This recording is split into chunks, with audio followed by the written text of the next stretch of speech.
आप सभी को जय मसीह की। मैं आप सभी का स्वागत करता हूं आज के इस सुंदर से समय में। पिता परमेश्वर का धन्यवाद हो कि उसने आज सुंदर से समय में अपने महिमा और आराधना के लिए हमें समय दिया। पिता परमेश्वर का धन्यवाद करते वचन में जाने से पहले मैं पिता परमेश्वर का धन्यवाद और तारीफ और महिमा बड़ाई करता हूँ। पिता परमेश्वर खुदावंद खुदा बादशाह के बादशाह अब्बा पिता, हम आपका धन्यवाद करते हैं, आपकी तारीफ करते हैं और मेरे प्यार प्रभु जी आपके नाम की महिमा करते हैं। पिता परमेश्वर आप जीवित खुदा और महान खुदा परमेश्वर प्रभु जी, हम आपका धन्यवाद करते हैं। आप अब्राहम इसहाक और याकूब का परमेश्वर है मेरे प्यार प्रभु जी, हम आपका धन्यवाद करते हैं। आपने मेरे प्यारे प्रभु जी सुंदर से समय मेरे प्यारे प्रभु जी मुझे अपने हजूरी में लाया, इसके लिए हम आपका धन्यवाद करता हूँ मेरे प्यारे प्रभु जी। पिता परमेश्वर मैं अपने आप को आपके पवित्र और बलवंत हाथ में सौंपता हूँ प्रभु जी, और आपके लहू के बाढ़ में कवर करता हूँ। पिता परमेश्वर खुदावन दया और अनुग्रह कर मेरे प्यारे प्रभु जी। पिता परमेश्वर मैं अपने आप को मेरे प्यारे प्रभु जी आपके लहू के बाढ़ में छुपा देता हूँ प्रभु जी। मेरे सब तक जो जाने अनजाने भूल चुके जो गुनाह जो पाप हुए अपराध हुए उनको तू यीशु नासरी के नाम में क्षमा कर और अपने लहू से धोकर मुझे शुद्ध कर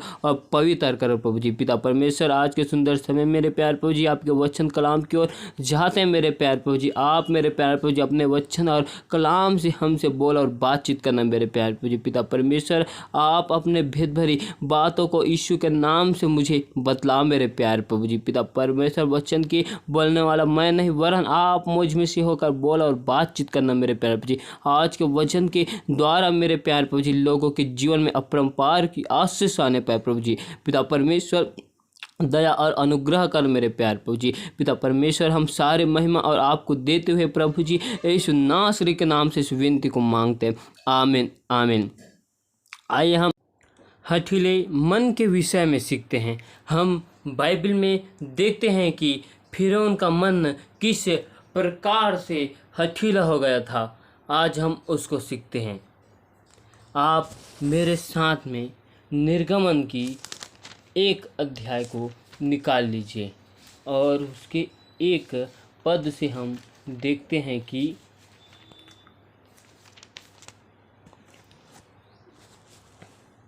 इज़राइल के पुत्रों के नाम जो अपने अपने घराने को लेकर याकूब के साथ मिस्र देश में आए ये हैं: रूबेन, शिमोन, लेवी, यहूदा, इस्साकार, जबूलून, बिन्यामीन, दान, नप्ताली, गाद और आशेर।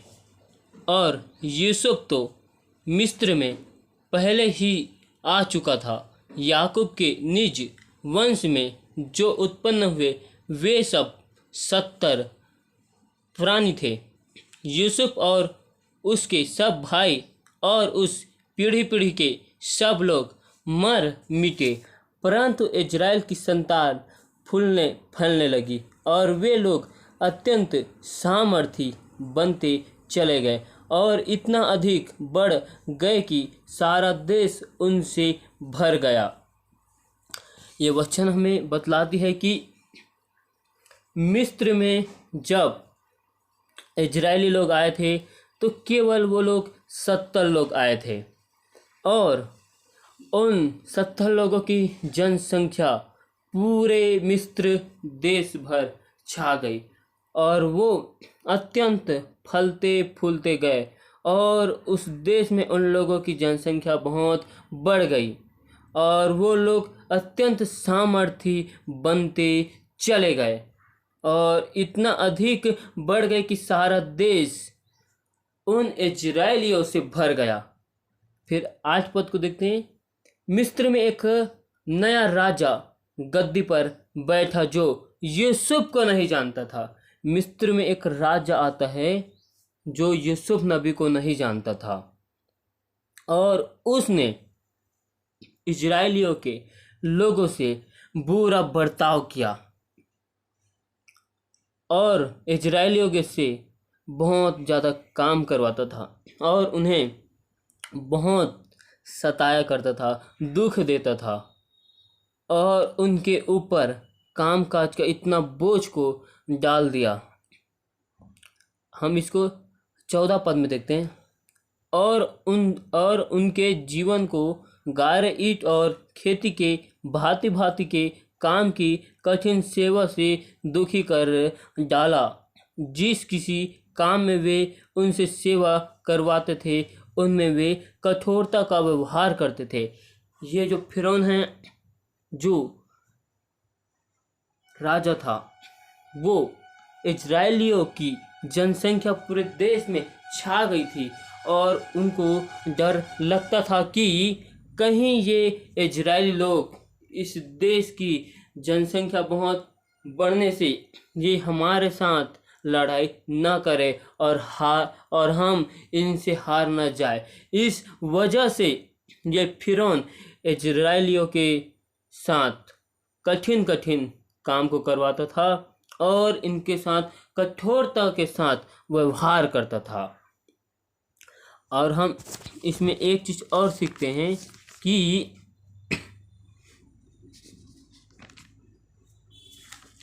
परमेश्वर ने मिस्र देश में इजरायलियों को ही क्यों भेजा। तो आप हमारे साथ में उत्पत्ति की किताब 12 अध्याय का 10 पद को निकालते हैं और हम उसमें देखते हैं कि उस देश में अकाल पड़ा, इसलिए अब्राहम मिस्र देश को चला गया कि वहां परदेशी होकर रहे, क्योंकि देश में भयंकर अकाल पड़ा था। जब अब्राहम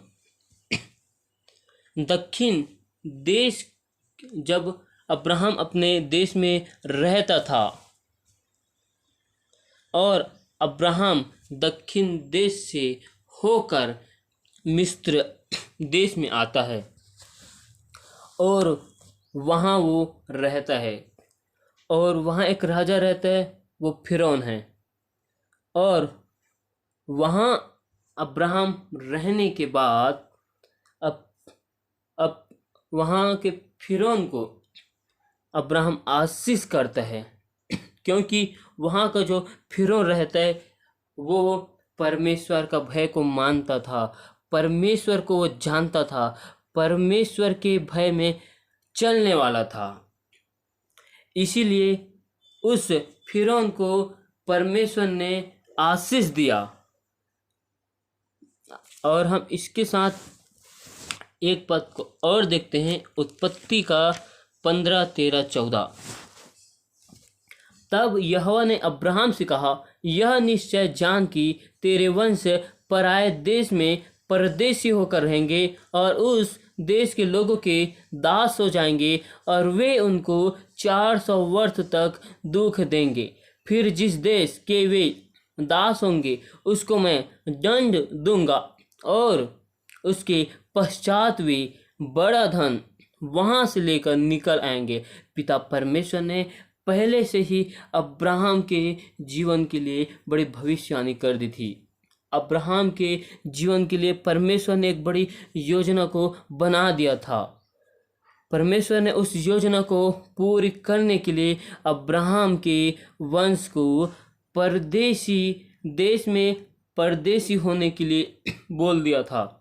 और अब्राहम के वंश को पहले से ही परमेश्वर ने बोल दिया था कि वो उस देश में जाकर दास होंगे और वो 430 वर्ष तक दुख उठाएंगे। फिर उसके बाद जब मुझको दुहाई देंगे तब मैं उनकी सुन लूँगा, उनके पुकार को सुनूंगा और उनके दुहाई को सुनकर मैं उन्हें उस जगह से छुड़ाऊंगा।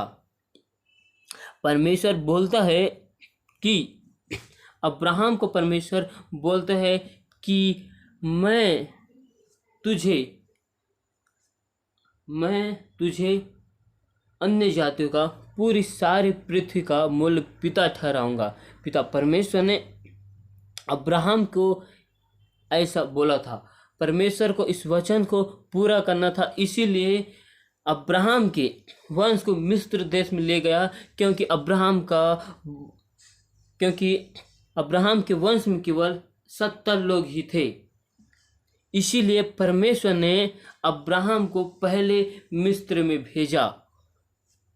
जिस समय अब्राहम के देश में अकाल आया तब परमेश्वर जानता था कि अब्राहम के जीवन में क्या योजना है, इसलिए परमेश्वर ने अब्राहम को पहले से उस देश में भेज दिया और अब्राहम उस देश से फिरौन को आशीष देकर वापस आ जाता है।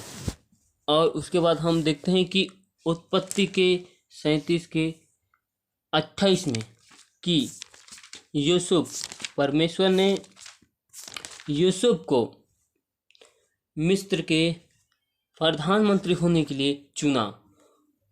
तो उससे पहले परमेश्वर ने यूसुफ को उनके भाइयों के द्वारा उन्हें मिस्रियों के हाथ में बेचवा दिया ताकि परमेश्वर की योजना पूरी हो। और जब उसके भाइयों ने उसे मिस्रियों के हाथ में बेच दिया तो यूसुफ मिस्री के एक पोतीपर नामक के घर में रहने लगा और यहोवा परमेश्वर उनके साथ में था, उनके साथ में रहता था। फिर वहाँ से यूसुफ को बंदीगृह में डाल दिया गया। उसके बाद हम एक वचन को देखते हैं कि 39 का 1 और 2, मतलब 39 का 1 और 2। जब यूसुफ मिस्र में पहुंचाया गया तब पोतीपर नामक एक मिस्री ने, जो फिरौन का हाकिम और अंग रक्षकों का प्रधान था, उसको इस्माएलियों के हाथ से जो उसे वहां ले गए थे मोल लिया। यूसुफ अपने मिस्री स्वामी के घर में रहता था और यहोवा उसके संग था, इसलिए वह भाग्यवान पुरुष हो गया। फिर यूसुफ को वहां से बंदीगृह में डाल दिया गया। फिर उसके बाद यूसुफ ने बंदीगृह में फिर स्वप्न के दर्शन का अर्थ को बतलाता है और फिरौन यूसुफ को अपने पास बुलाता है। एक वचन को उत्पत्ति की 41 के 41 में लिखा है, फिर फिरौन ने यूसुफ से कहा, सुन, मैं तुझको मिस्र के सारे देश के ऊपर अधिकारी ठहरा देता हूँ। फिरौन ने यूसुफ को मिस्र के ऊपर प्रधानमंत्री बना दिया क्योंकि परमेश्वर की योजना पूरी हो। फिर यूसुफ मिस्र देश में प्रधानमंत्री हो गया और कनान देश में जब अकाल आया तो यूसुफ के पूरा परिवार याकूब के साथ मिस्र देश में आया और उसे फिरौन ने याकूब ने फिरौन को आशीर्वाद दिया। 47 के 7 में लिखा है उत्पत्ति का, तब यूसुफ अपने पिता याकूब को ले आकर फिरौन के सम्मुख खड़ा किया और याकूब ने फिरौन को आशीर्वाद दिया क्योंकि ये जो फिरौन है ये परमेश्वर का भय मानता था, परमेश्वर को जानता था, परमेश्वर को समझता था, इनका मन परमेश्वर में लगा हुआ था। इसके बाद यूसुफ का पूरा वंश मिस्र देश में, उनकी जनसंख्या फैलती गई, वे लोग बढ़ते गए। तो फिरौन, मिस्र का राजा फिरौन मर गया, उसके जगह में एक नया राजा आया और वो यूसुफ को नहीं जानता था।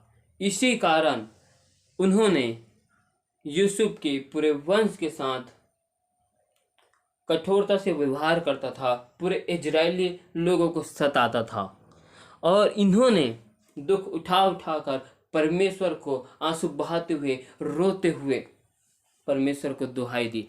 परमेश्वर ने इनकी दुहाई को सुना और परमेश्वर ने उसी मिस्र में एक नबी का जन्म हुआ, उसका नाम मूसा है। और उस मूसा को फिरौन की बेटी ने पाला, पोसा और बड़ा किया। परमेश्वर ने एक योजना बनाया कि मूसा को फिरौन के घर में ही पाला पोसा और बड़ा किया। और परमेश्वर ने जब मूसा बड़ा हो गया तब मूसा को परमेश्वर ने कहा, तू अपने देश मिस्र चला जा और मेरे लोगों को छुड़ा कर ला। परमेश्वर ने उसी मूसा को चुना जिस मूसा को फिरौन की बेटी ने पाला पोसा।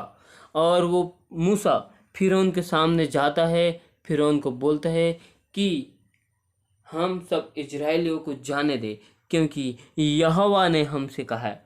लेकिन फिरौन बोलता है, मैं जाने नहीं दूंगा, क्योंकि ये फिरौन है जो परमेश्वर का भय नहीं मानता था, परमेश्वर को नहीं जानता था। इसलिए परमेश्वर ने इनके मन को कठोर कर दिया था, इनके मन को हठीला कर दिया था,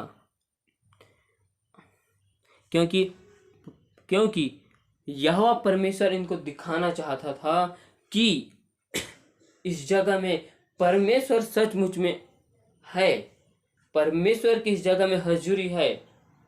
लेकिन वो फिरौन परमेश्वर को नहीं मानता था, परमेश्वर को नहीं जानता था, परमेश्वर के भय को नहीं मानता था, और वो बोलता था, और वो इजराइल को अपना गुलाम बनाना चाहता था, सदा तक अपने गुलाम बनाकर रखना चाहता था। इसलिए परमेश्वर ने उनकी मनसा को जानकर उस फिरौन के मन को कठोर और हठीला कर दिया। जिस प्रकार हम देखते हैं कि अब्राहम जब पहली बार मिस्र में गया तो वो जो फिरौन था, वो फिरौन परमेश्वर का भय को मानता था, परमेश्वर को जानता था। और उसके बाद हम देखते हैं कि यूसुफ को फिरौन ने ही प्रधानमंत्री मिस्र देश के लिए ही बनाया था, क्योंकि वो फिरौन भी परमेश्वर का भय और परमेश्वर को जानता था, परमेश्वर को मानता था। लेकिन उस फिरौन के मरने के बाद फिरौन के राजगद्दी पर जो नया फिरौन आता है, वो फिरौन को नहीं जानता, क्योंकि वो पूरे इजराइलियों को अपना गुलाम बनाकर रखना चाहता था और इजराइलियों से कठोर व्यवहार करता था। जब इजराइलियों ने परमेश्वर को दुहाई दी तो परमेश्वर ने उनकी दुहाई को सुना, और उनकी दुहाई को सुनकर उन्हें दासत्व से छुड़ाने के लिए अपने नबी को उसी जगह में परमेश्वर ने भेजा। और फिरौन के ही घर में मूसा पाला पोसा बड़ा किया गया। जब परमेश्वर ने मूसा को कहा, तू फिरौन को जाकर बोल कि मेरे लोगों को जाने दे, तो फिरौन ने अपना मन कठोर कर लिया। हम इसको देखते हैं कि निर्गमन की 4 अध्याय का 21 पद। तब यहोवा ने मूसा से कहा, जब तू मिस्र में पहुँचे तब ध्यान रहे कि जो चमत्कार मैंने तेरे वंश में किए हैं उन सबों को फिरौन को दिखाना, परंतु मैं उनके मन को हठीला करूँगा और वह मेरी प्रजा को जाने न देगा। क्योंकि यहोवा परमेश्वर जानता है कि फिरौन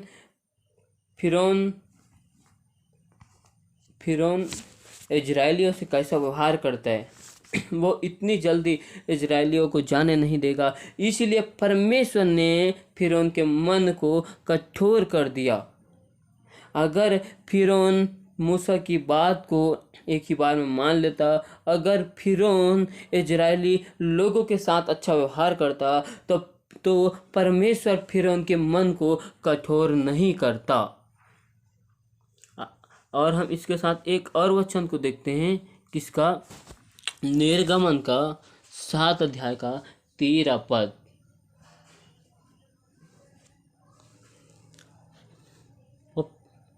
परंतु फिरौन का मन और हठीला हो गया और यहोवा के वचन के अनुसार उसने मूसा और हारून की बातों को नहीं माना।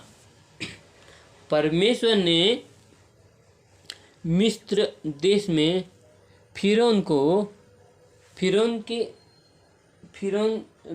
फिरौन को अद्भुत काम दिखाए, लेकिन उस काम को फिरौन देखकर नहीं मानता। तब परमेश्वर ने मिस्रियों पर 10 भारी विपत्तियों का वर्णन किया। विपत्ति समस्या आती गई, लेकिन फिरौन उन सारी विपत्तियों को देखकर, उस चिन्ह को देखकर, उस चमत्कार को देखकर, उस समस्याओं को देखकर वो परमेश्वर को नहीं मानता, ना ही परमेश्वर के भय को मानता था, ना ही परमेश्वर को जानने की कोशिश किया। इसीलिए परमेश्वर उनके मन को और कठोर करता गया। परमेश्वर ने उनके मन को इस प्रकार कठोर कर दिया कि फिरौन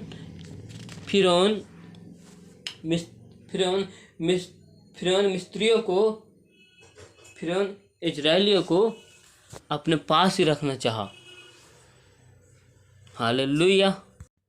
आइए हम एक और वचन को देखते हैं, 1 शामुएल 2:22। एली और उसके पुत्र के विषय में। एली तो अति बूढ़ा हो गया था और उसने सुना कि उसके पुत्र सारे इजराइल से कैसा व्यवहार करते हैं, वरन मिलाप वाले तंबू के द्वार पर सेवा करने वाली स्त्रियों के संग कुकर्म भी करते हैं।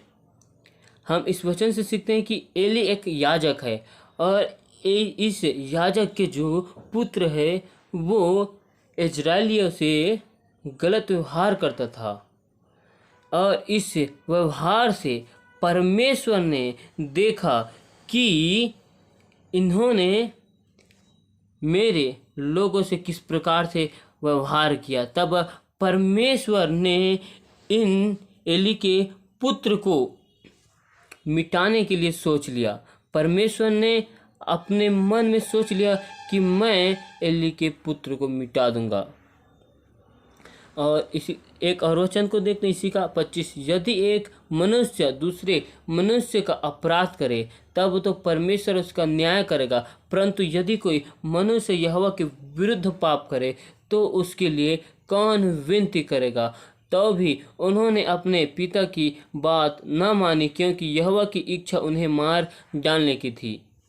उन्होंने अपने पिता की, एली याजक ने अपने पुत्र को समझाया कि तुम यहोवा के विरुद्ध पाप न करो, लेकिन वो लोग नहीं समझते थे। वो लोग यहोवा के विरुद्ध में पाप करने लगे, पाप करते रहे। इस पाप को यहोवा ने देखा और मन में अति उनके विरुद्ध गुस्सा होकर यहोवा ने उन्हें मार डालने की सोची, और यहोवा परमेश्वर ने इनके मन को भी कठोर कर दिया। जिस प्रकार परमेश्वर ने फिरौन के मन को कठोर कर दिया, वैसे ही परमेश्वर ने इनके भी मन और हृदय को कठोर कर दिया, क्योंकि ये परमेश्वर को नहीं जानते थे, क्योंकि ये परमेश्वर के लोगों से गलत काम करते थे। इस कारण यहोवा इनके मन को कठोर करके इन्हें मिटाना चाहा। और इजरायली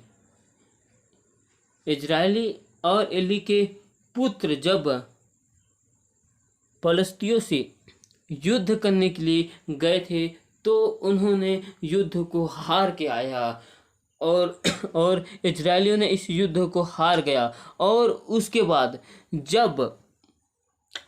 जब ये लोग दूसरी बार युद्ध में जाते हैं तो शीलो से परमेश्वर के वाचा का संदूक को लेकर जाते हैं। वो लोग इसलिए लेकर जाते हैं कि हम यदि परमेश्वर की वाचा के संदूक को लेकर जाए तो परमेश्वर की सामर्थ हम में हो करके। जब ये लोग परमेश्वर के वाचा के संदूक को लेकर जाते हैं तो फलिस्तियों घबरा जाते हैं कि परमेश्वर उस जगह में उतर चुका है और हमको कौन बचाएगा। लेकिन फिर वो लोग विश्वास करके इनसे युद्ध करते हैं। परमेश्वर इस युद्ध में इजरायलियों को हरा देता है, क्योंकि ये इजरायलियों ने परमेश्वर से पाप किया था और जितने भी लोग इस पाप के भागी थे सभी लोग युद्ध में मारे गए, क्योंकि इन सभी का मन कठोर हो गया था। क्योंकि ये लोग अपने मन की कठोरता के कारण अपने पैरों पर ही इन्होंने कुल्हाड़ी मारी। अपने मन की कठोरता के कारण अपने आप में विपत्ति और संकट को लाया। जिस प्रकार फिरौन ने अपने मन की कठोरता के कारण परमेश्वर को नहीं जाना, अपने मन की कठोरता के कारण उन्होंने इजरायलियों से बुरा व्यवहार किया, अपने मन की कठोरता के कारण उन्होंने अपने ही राज्य का नाश कर दिया। आइए हम इसके साथ एक और वचन को देखते हैं। आइए हम एक वचन को और देखते हैं। मत्ती का 16 अध्याय का 5 पद से देखते हैं। चेले झील के उस पार पहुँचे, पर वे रोटी लेना भूल गए थे। यीशु ने उनसे कहा, देखो, फरीसियों और सदूकियों के खमीर से सावधान रहना। वे आपस में विचार करने लगे, हम रोटी नहीं लाए, इसलिए वह ऐसा कहता है। यह जानकर यीशु ने उनसे कहा, हे अल्पविश्वासियों, तुम आपस में क्यों विचार करते हो कि हमारे पास रोटी नहीं है? क्या तुम अब तक नहीं समझे? क्या तुम्हें उन 5,000 की 5 रोटियां स्मरण नहीं, और न यह कि तुमने कितनी टोकरियां उठाई थी, और न उन 4,000 की 7 रोटियां, और न यह कि तुमने कितने टोकरे उठाए थे? तुम क्यों नहीं समझते कि मैंने तुमसे रोटियों के विषय में नहीं कहा, परंतु यह कि तुम फरीसियों और सदूकियों के खमीर से सावधान रहना? तब उनकी समझ में आया कि उसने रोटी के खमीर से नहीं, पर फरीसियों और सदूकियों की शिक्षा से सावधान रहने को कहा था। हम इस वचन से सीखते हैं कि यीशु मसीह अपने चेलों को सिखाता है कि तुम जब मेरे साथ में थे तो मैंने किस प्रकार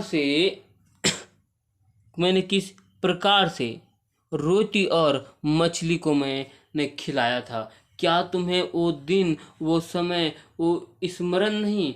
और यीशु मसीह बोलते हैं, तुम अपने मन की कठोरता के कारण इसे नहीं समझ पा रहे हो। यीशु मसीह अपने चेलों को सिखाता है कि इसे हम सीख सकते हैं कि जिस प्रकार फिरौन का मन कठोर हो गया था, फिरौन का हृदय कठोर हो गया था, जिस प्रकार फिरौन ने यहोवा परमेश्वर के चिन्ह चमत्कार को देखा, फिर भी उन्होंने उस पर विश्वास नहीं किया। मूसा के द्वारा उन्हें बड़े बड़े अद्भुत काम को दिखाया गया, लेकिन उनके आंखें रहते हुए उन्होंने नहीं देख पाए। यीशु मसीह भी अपने चेलों को वही सिखाता है, क्या तुम मेरे साथ में नहीं रहते थे, फिर भी तुम अपने आंखों से देखते हुए नहीं देखे और कान के सुनते हुए तुमने नहीं सुना? यीशु मसीह ने अपने चेलों को बोला। हम एक और वचन को देखते हैं, इफिसियों 4 के 18 पद को देखते हैं हम।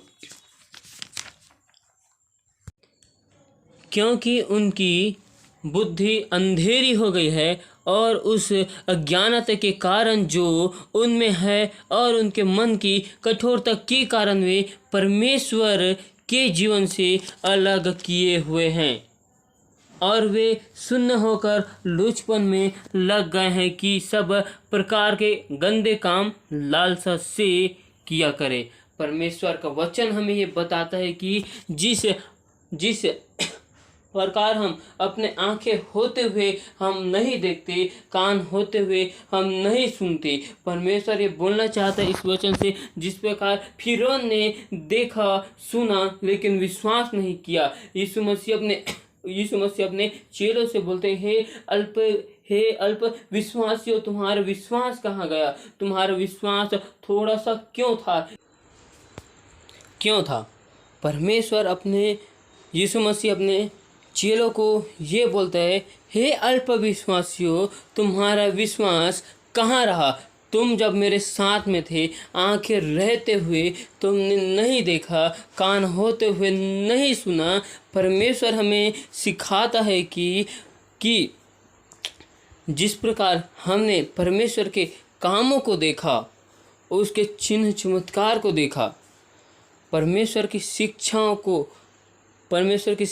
पर हमें चलना है, ना कि हमें अपने मन को कठोर करके परमेश्वर की आज्ञा से दूर होना है, ना ही अपने मन की कठोरता के कारण अपने जीवन में परमेश्वर की ओर से जो आशीषित आनी है उस आशीष को खोना है। परमेश्वर हमको सिखाना चाहता है कि अपने मन को कठोरता से दूर करो, क्योंकि तुम्हारे मन के कठोर होने से परमेश्वर के विरुद्ध तुम अपराध करते हो, गुनाह करते हो, पाप करते हो। यदि हमारा मन कठोर हो गया तो हम परमेश्वर की किसी भी बात को और परमेश्वर के भय को हम अपने जीवन में नहीं मानते, क्योंकि हमारा मन कठोर होने से हम परमेश्वर के भय को नहीं मानते और ना ही हम परमेश्वर को जानते हैं। इसलिए आज हमारे मन को परमेश्वर की ओर लगाना है और अपने मन की कठोरता को दूर करना है। Hallelujah, hallelujah. पिता परमेश्वर का धन्यवाद हो कि परमेश्वर ने आज सुंदर समय में सुंदर से वचन को दिया। इसके लिए हम उसका धन्यवाद, उसकी तारीफ करते हैं, महिमा बढ़ाई करते हैं। और पिता परमेश्वर की तारीफ हो।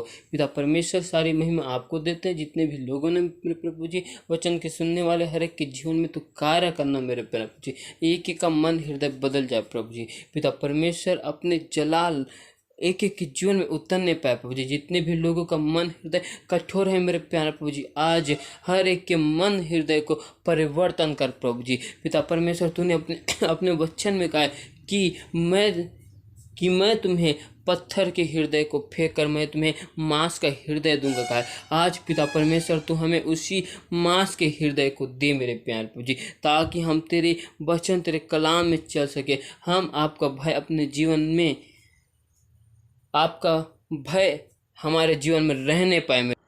परमेश्वर पिता हम आपके भय में चलना चाहते हैं, आपकी आज्ञा में चलना चाहते हैं। पिता परमेश्वर हम पर दया अनुग्रह कर प्रभु जी। पिता परमेश्वर हम सारी आदर महिमा गौरव जलाल आपको देते हैं प्रभु जी। और इस छोटी सी दुआ विनती को खुदावन यीशु नासरी के नाम से मांगते हैं। आमीन, आमीन, आमीन।